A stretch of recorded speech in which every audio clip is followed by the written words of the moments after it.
उहे देखी कि कैसे हमने के गाई राजा और देखी गौरा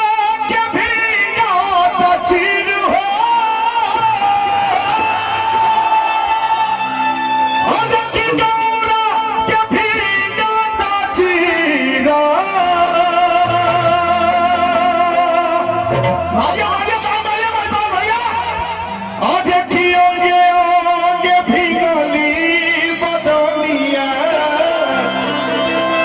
खेलत रंगवाया धीरा ओंगे ओंगे भीगली बदनिया ओंगे ओंगे खेलत रंगवाया धीरा ओंगे ओंगे भीगली बदनिया खेलत रंगवाया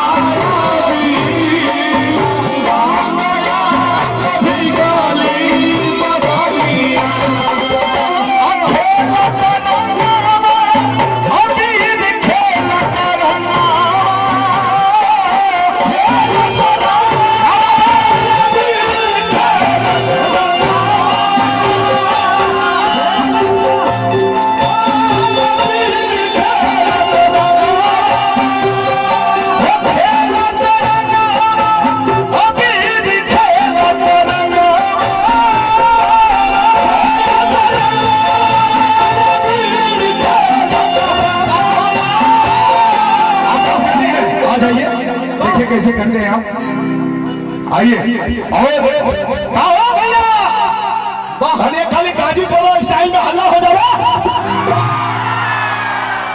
अरे की खेलत रंगा बाजा आगे आगे भीगली बदनिया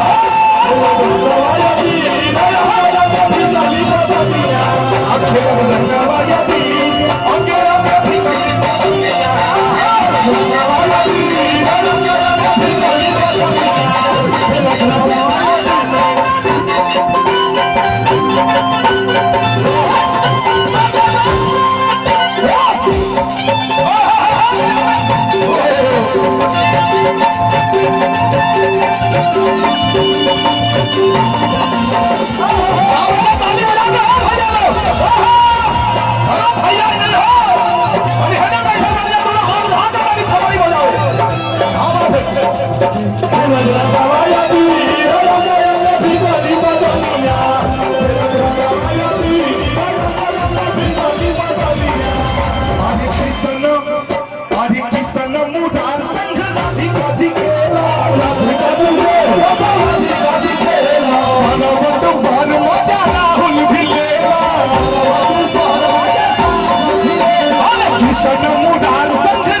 शंकर भगवान का कितने लोग पूजा करते हैं? दोनों हाथ उठा के बताइए।